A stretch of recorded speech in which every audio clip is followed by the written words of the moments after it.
The ReliaQuest Bowl is setting up to be an epic quarterback duel between Mark Gronowski and Diego Pavia. Joining me is the Illegal Motion crew. Let's go. You are Locked On Vandy, your daily podcast on the Vanderbilt Commodores, part of the Locked On Podcast Network, your team every day. What's up, everybody? Welcome into a very special edition of the Locked On Vandy podcast on the Locked On Podcast Network, the number one sports podcast network in the world.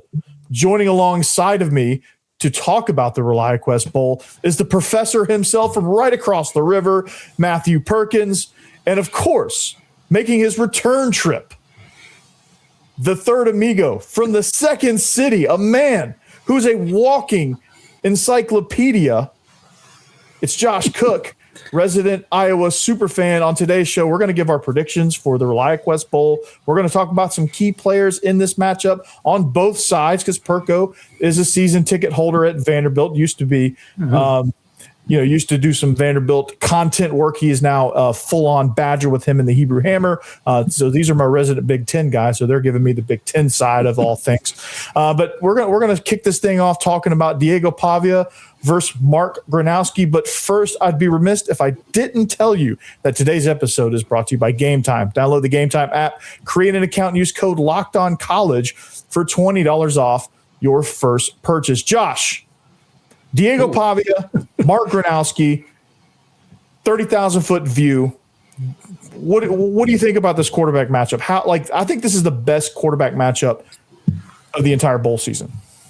Yeah, if you like mobile quarterbacks, right? The dual threat guys, they're Pavia's the leading rusher for the Doors, and Gronowski, while not the leading rusher for the Hawkeyes, we talked about it last time, makes a lot of plays off of his feet, continues plays, use them a lot in short yardage situations, kind of the tush push. I expect them each to run probably double-digit times. It's such a key focal point for their teams. And I think, as good as Pavia is throwing the ball, obviously his stats are better than Gronowski. I think both D coordinators are going to be trying to make them one-dimensional and take away some of that ground aspect. Absolutely. And Iowa's got with Iowa's defense, Matt, what is their focal point in stopping Diego Pavia? Like, what is the main thing that they need to do? To me, this game is going to be won and lost on third downs. We know that Vanderbilt has one of the best third down offenses in football. I mean, they convert more than 53% of their third down opportunities. On the flip side, though, Iowa only giving up about 34% third down conversions. And so to me, if I was able to get Vandy in those, third and medium, third and long situations, yes, we've seen Diego Pavia do it again and again this year, be able to make something happen, whether it's with his legs or with his arm, finding those guys like Stowers, especially in those key spots. We always know that he's looking for him first. To me, it's going to be sort of won and lost there. And if Iowa is able to actually get pressure with just four, I think one of the most impressive things to me this year has been the growth of Vanderbilt's offensive line and their ability to really hold up, some great edge rushers from across the SEC.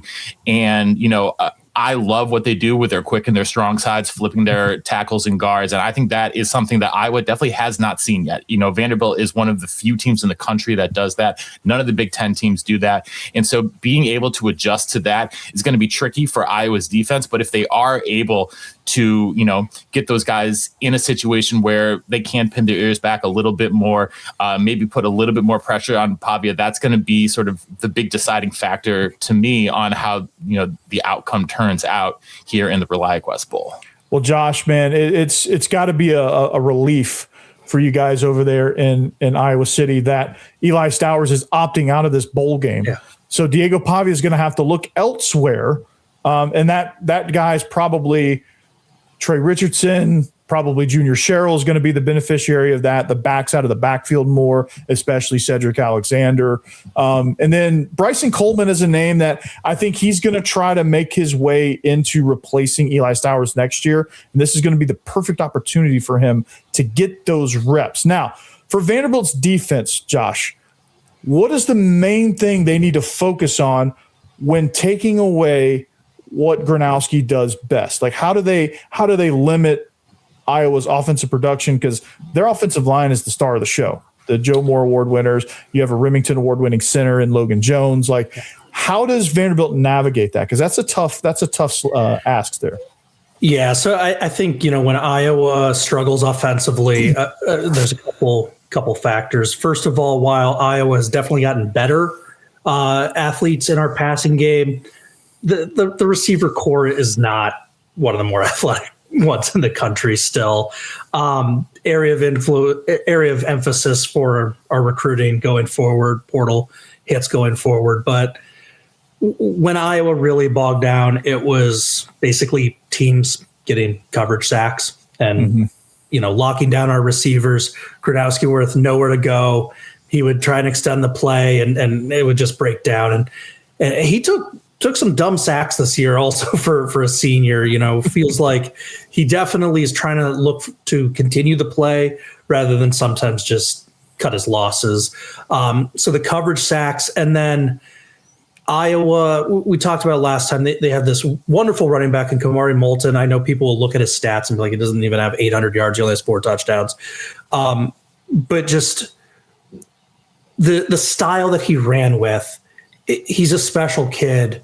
I think if he was not in a program that had 3-headed running back monster and was given, 20, 25 carries a game, his stats would have been, a lot more impressive, obviously. But the coverage sacks and locking down Moulton, if Vanderbilt does either of those things, it's going to be tough for Iowa. If they do both of those things, it's game over. But if they do either of them, you're going to have to feel pretty good as a Commodore fan.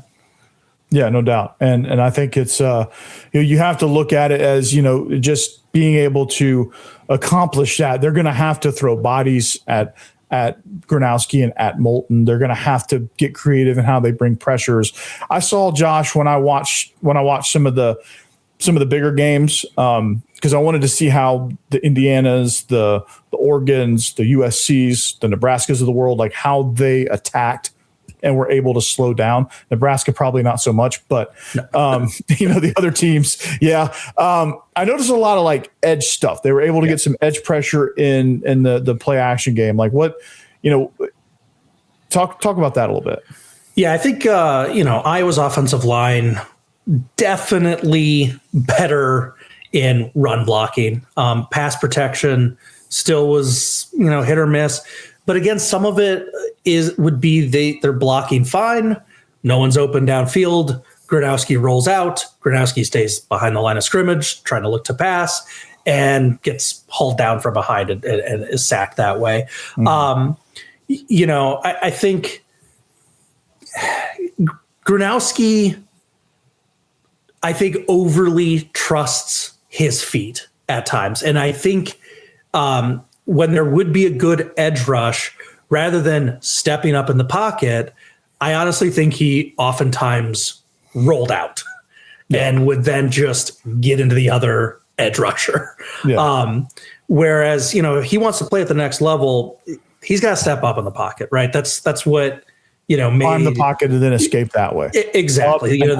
That's what successful NFL quarterbacks do, right? Mm-hmm. Like the all-time example of this, of course, being Tom Brady, not fleet of foot at all, but very good at stepping up in the pocket. And Gronowski just doesn't have that. So when he gets, edge rush starts to break down, his mind is telling him, oh, I'm fast enough, I'll just roll out. And it's like, well, can't always do that. No. You could do that at South Dakota State. You couldn't. Yeah.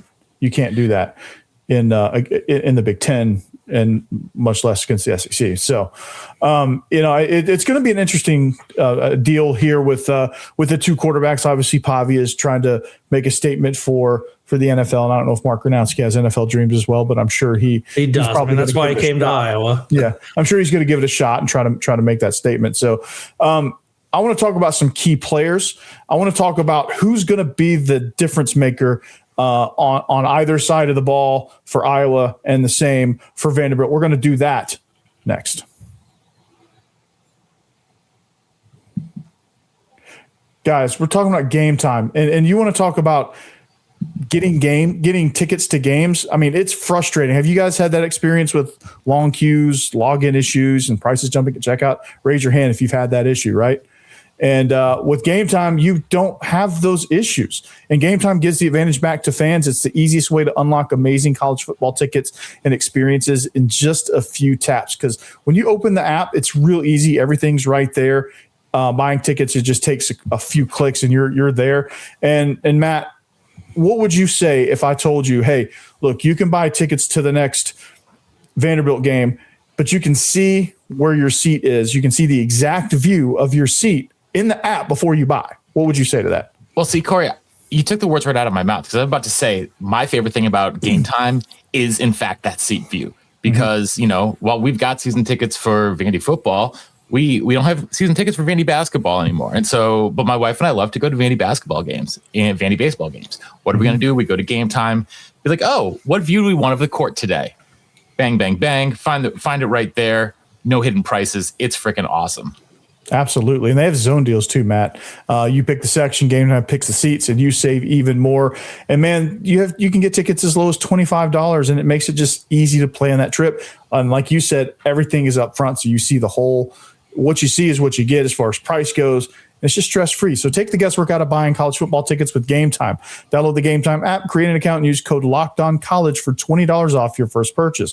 Terms apply. Again, that's code LOCKEDONCOLLEGE for $20 off. Download the Game Time app today.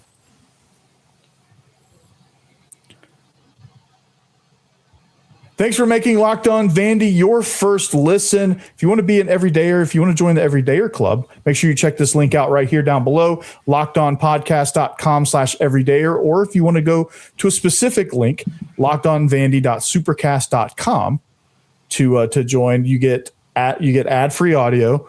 You get exclusive access to a members-only Discord channel. And there's so much other things you get. Just go to the link there, find it, sign up. It'd be worth your time. The link will also be in the show notes if you want. So joining me, it's the Legal Motion College Football Podcast. We are reunited, and it feels so good, right? It's awesome. We got Perko. We got the professor. We got Josh Cook. He's a third amigo from the Second City. We are rocking and rolling here, man. It's been a while. We put it on the shelf here for a little bit, but we might pull it back off the shelf here and reignite this show. This is going to be the opportunities are aplenty. But let's talk about some key players here in this matchup. All right, Matt, being able to see this team all season long, or at least the 8 games that they won at home, who stands out to you? Now, obviously Eli Stowers is opting out. He's going to be a coach on the sidelines. He made the trip. But who on defense is going to stand out? Give me one standout defender, one standout guy on offense that really gets your attention.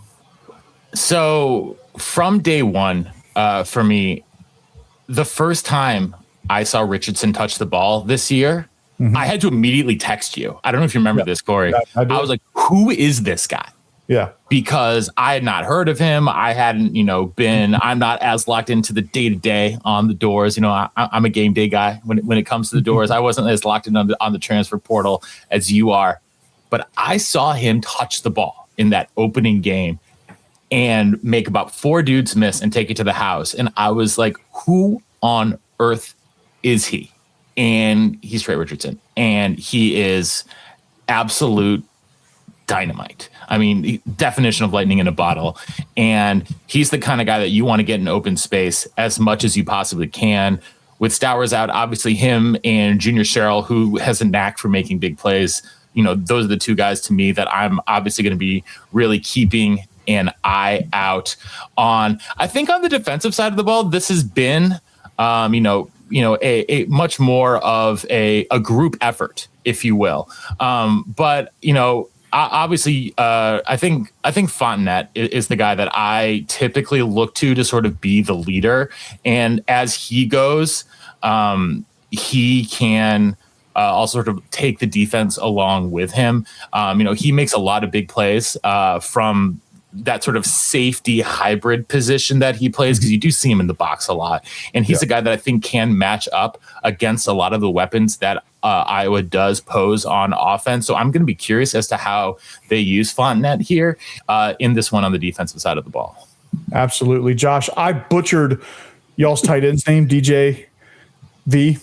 I completely butchered his name. I need a pronunciation. Vonamy. There you go. And I told my everydayers, me and names. It's a grab bag. It's crazy. But okay, so who's my key player on offense not named Mark Gronowski? Well, it would be tempting to go with Kaden Wetjen, our incredible return specialist who's gotten more and more looks in the passing and running game. But I'm going to go with Reese Vanderzee. He got hurt in camp, did not play the first month plus of the season. He's only played 7 games. They worked him back very slowly.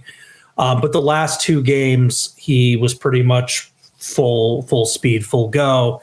And, I don't know why any Vanderbilt fan would do this, but if you really wanted to and go back and watch Iowa slaughter Nebraska, he came up with some really key plays, including a "you got mossed" style catch.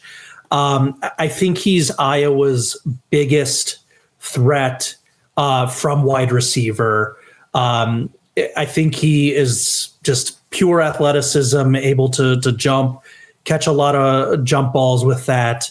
And he's got a nose for the end zone. I remember he's a true sophomore last year. As a true freshman, he scored like 3 touchdowns in non-conference play. And I was like, who is this random true freshman who, we very rarely play true freshman wide receivers. But he's the guy that I think if Iowa wins, my guess is he will be a factor, especially big play potential for him. Okay. Now defense, who's that guy? Yeah, defense. There's a lot of guys to love on this defense. Iowa has a really good defense. Top 6 in the country scoring defense. Give me the one Becca circling. I know there's a lot of good names, but I think the one coach that'll stand out to you and any Vanderbilt fan watching the game, it's hard not to like Zach Lutmer. He is 4th on the team in tackles. He has several tackles for loss, despite being a defensive back, which you like to see. He's got 3 interceptions. He has a pick 6 on the year. He's got a fumble recovery. You ask him to do something, he does it. He is the heir apparent to the Iowa Cooper DeJean white dude from the state of Iowa, defensive back. He's kind of inherited that mantle, and he just, the exciting whites. Yeah. Phil Parker throws him out there to do a whole bunch of different things, and he kind of always answers the call. Can't do a milk check against Iowa. Yeah, you can't do that. Yeah, that's gonna be dangerous. The milk check, you can't do it. He plays the Rain and Fontaine position. They call it cash, straight cash. Vanderbilt calls it the star position. So yeah, when I looked at their defense, he was definitely one of those guys. Here was my evaluation. You can tell me if I'm accurate here. But there's my evaluation of this team. I had Zach Lutmer as my number 1 guy. Then I had the interior defensive lineman, Aaron Graves, and of course, Max Llewellyn. Yeah, both of them are great. Yeah. And so those are the guys that I would circle. You got to find Llewellyn, you got to find Lutmer, and you got to contain Graves and that interior defensive line if you're going to do it. So that would be Lutmer would be the guy that I would say stand out on defense. Offensively, I'm going tight end wise because you're going to have to match up Fontaine with the tight end. So that's going to be important for that because Iowa, they thrive at white DBs and tight ends, right? It's just what they do. So I'm there too. But for Vanderbilt, to add on to Perko, Cedric Alexander is going to be that impact player on offense as well in the running game. Kind of the tandem of him and MK Young, really. If I want to cheat a little bit and say, MK Young has had some real flashes this year, I will say. Absolutely. Obviously, Alexander is the bread and butter when it comes to the run game, but there have been a couple times, I've been, in the stadium watching and said, oh, like that's some high level running he's doing right there. Absolutely. I mean, he had a monster game against LSU. So he's that explosive second option at the running back position. But Seti is he's the number one guy there, not named Diego Pavia. Defensively, I think Brian Longwell is going to be the key piece on defense. Obviously Langston Patterson diagnosing everything, but Longwell is going to be the one that makes all the plays. Like, he's the one that shoots the gaps. He's the one that makes the big plays and stuffs runs for losses and gets tackles for losses. And he's the one they send on blitzes and things like that. Patterson's the one with the green dot. And Longwell's the guy that just straight gets after it. And in the backfield, Marlon Sewell, I think, is going to be important over the top as one of the safeties. And, of course, the corners. They've got to do their job. And I think if Vanderbilt's going to be successful in stopping the run, the corners are going to have to really be able to cover and tackle in space, which that's a big ask. But we're going to make some predictions. Corey, wait. How have we gotten 21 minutes into a podcast and not talked about hashtag third phase, hashtag best phase? We're coming back to that. That's called a tease. Oh, I like next. Talking about FanDuel first, though, Matt. And FanDuel, Fridays feel different every basketball season, and FanDuel's making them even better. Every Friday night before the games tip off, FanDuel gives fans new ways to kick off the weekend with NBA Happy Hour. NBA Happy Hour is your official pregame limited time window where special offers drop right inside the FanDuel app before the action starts. Fridays from 6 to 7:30 Eastern have become an appointment viewing with NBA Happy Hour. Opening the FanDuel app during Happy Hour always brings something new with boosts and bonuses and surprises and all of that. It's easy to check out the weekly special before tip-off and make a move before the window closes. Timing is perfect right before the games, right before the weekend starts. It adds extra energy to Friday night basketball without overthinking it. So before tip-off, check out the FanDuel app. See what's dropping during the NBA Happy Hour every Friday from 6 to 7:30 Eastern. 6 to 7:30 p.m., that is, Eastern. A little basketball, a little action, and a whole lot of Friday energy. That's NBA Happy Hour, only on FanDuel, the official sports book partner of the NBA.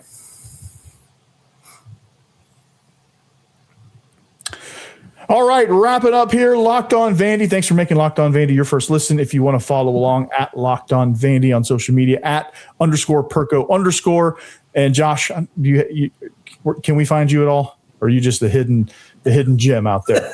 You can only get him right here, guys. You can only get him right here. So make sure you drop it. I have an old Facebook account that I post about once a decade onto. There we go. Find him, and maybe you'll catch him in that once a decade post. Honestly, the easiest way to catch me is on podcasts.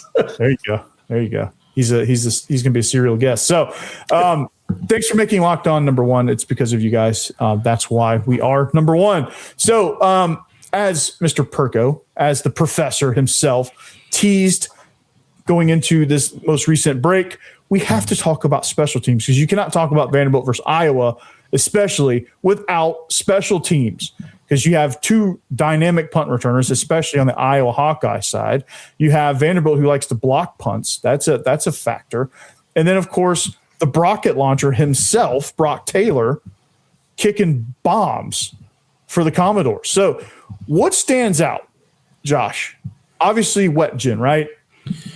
Yeah. I mean, look, Kaden Wetjen is phenomenal, right? He's going to win Big Ten Return of the Year for a second straight year. He set a school record in special teams touchdowns. He's incredible. And you see teams just rethink how they kick off to him. We saw teams do squib kicks, teams kick away from him, punters rush through punts and then shank stuff. And they set up returns for him, obviously, which, no duh, of course they do. But what I see that I love about him and why he's such an endearing player is unless you are 2 inches away from him, he is fearless. He does not call fair catches. Like he's like, I'm going to catch this. I'm going to make a play. And, we've seen other great returners be like, oh, no, it's not perfect. I'm going to just fair catch this and call it a day. And that's not his wiring. And I think that it makes him the type of player that Vanderbilt fans are going to fall in love with watching him. They might hate him, especially if he houses a kick. They might hate him, but they'll at least respect the hell out of him. Yeah, that's for sure, Matt. Right? And, I mean, the most intriguing matchup to me in this game is the Vanderbilt punting attack and Nick Haberer, they're 4th in the nation in net punt yards. So not only does he kick bombs, but they don't give up returns. They're averaging better than 43 yards, net yards per punt. And Wetjen is the best returner in the nation. He's statistically the best returner in the nation. He passes the eye test as the best returner in the nation. And as much as this game might be won and lost on third downs, like I talked about a little bit earlier, I actually think it's special teams that is really going to be the deciding factor in this matchup, and specifically in that punt versus punt return game, because Vanderbilt's offense and their entire game plan is to be the most deliberate team in the country, right? They don't have a ton of drives every game. They're not the type of team that is going to go up and down the field in 45 seconds. They're only going to have 7, 8, 9 drives a game. Yeah. And they're going to limit their opponent's amount of drives. Well, when you have a drive that starts, in plus 30 territory, right? Like Iowa is wont to do with those special teams, obviously with Wetjen returning, but as Josh mentioned, with all the block kicks as well, that could set them up for success. So I think like this battle is going to be in a lot of ways won and lost in the kicking game. Yeah. It's that chess match of, what do you do? Kicking to Wetjen, how do you attack that? And then on the flip side for Vanderbilt, do you try to steal field position by going in and blocking one, and maybe even stealing a touchdown if you can block it and scoop and score? So those are things that really make a difference. Like if Iowa can have a big return, maybe they house one, that flips momentum. And Iowa's a team that also can sit on the ball as well and limit Vanderbilt's possessions. And if you get them rolling a little bit because of a big return or because of a block, or they get a cheap touchdown because they block one and recover it inside the 10 and they punch it in, like those are the type of things that change the course of a game, where otherwise if you play straight up, it may not be that way. So that intrigues me a lot as well. And then of course you get across the 50 and rocket launcher is in range. So that's also a big factor. Yeah, I just wanted to put some numbers on it. For Wetjen this year, he has 52 punt returns for 929 yards, which is an average of 18 per punt return, with 4 touchdowns. He's got 54 kickoff returns for just under 1,500 yards, which is about 28 yards, and 2 touchdowns. So he's got 6 special teams touchdowns this year. And, I'm remembering the Rutgers game was literally the opening kickoff. Rutgers booms it. It's 7 yards deep in the end zone. Most of the time, that's either fair catch or walk away from it and let it bounce and out of bounds. He fields it and houses it. Opening kickoff of the game. Of course he does. So, I mean, that's just that. Like I said, we've seen a lot of great returners in college football, but you combine his talent with his willingness to take a hit and try and return some of these things. And it's just different. I'm thinking about, some of the other returners I've seen this year. You'll hear, oh, this guy's a great returner. And then it's like, well, why are you fair catching at the 10-yard line? Like, why'd you do that? And I'm thinking Wetjen would never do that. Wetjen's going to house that. Yeah. I mean, to me, I'm going to have to sprinkle in just a little bit of Wisconsin. He's got a lot of Jimmy Leonard in him. Jimmy Leonard, who was All-American returner for Wisconsin and All-American safety, I don't think he ever fair caught a ball. Like, you could be on top of him and he was still going to try to return that thing. And Wetjen is the exact same. Yeah, absolutely. And that's a great comparison there. So, and I mean, even with the Halo rule, the big, huge hits that we saw in the 90s and early aughts, like, they don't really happen as much anymore. Why wouldn't you field it? Yeah, field it and take it house. If you can do it, take it house. So let's make some predictions, Matt. Let's start with you. How do you see this game going? What is your final? Final score, Vandy 27, Iowa 24. We've got a good one in the fourth quarter, and it's won on a 50-plus yard field goal with less than 2 minutes left. All right, Josh. Well, I noticed something interesting. Vanderbilt is allowing 21.9 points per game. Basically, the magic number for Iowa is 21. Coming into the season, they were something like 32-1, I believe, in the last 33 games when they scored 21 points. They would have been 11-1 this year if they had scored 21 in all of their games.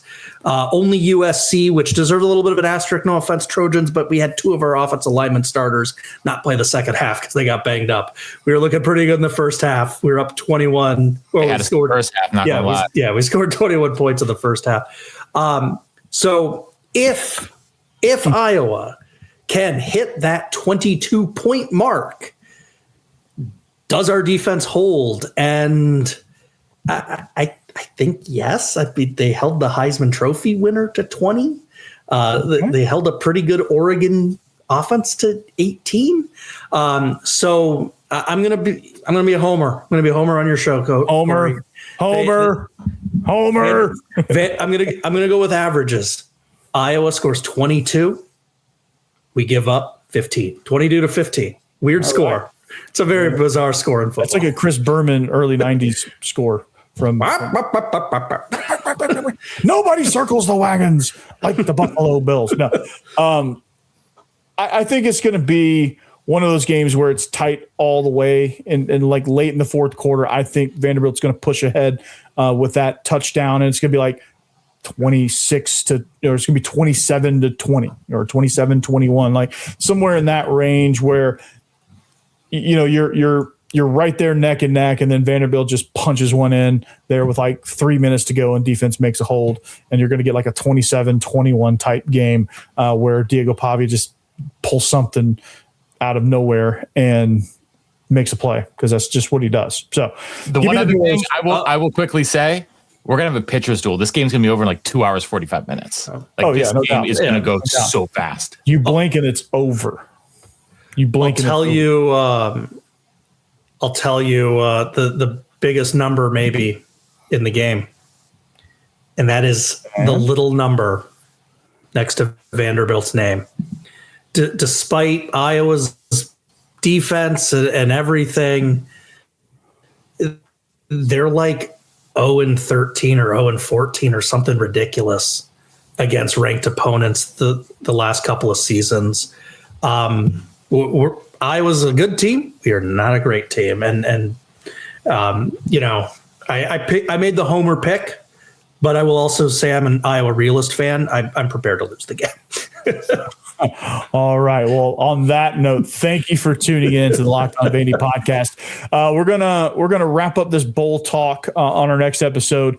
I'll tell you all the reasons why Vanderbilt's going to win this game, and of course, we're going to get into some transfer portal stuff throughout the next month or so. Talk Jared Curtis, talk basketball, talk baseball, all things Vandy. We're going to cover it throughout the course of leading you up to next football season, which is going to be just as exciting. So make sure you catch the show. Make sure you like and subscribe at Locked On Vandy on all social media platforms. I got a question. Did Locked On Vandy make your Spotify Wrapped?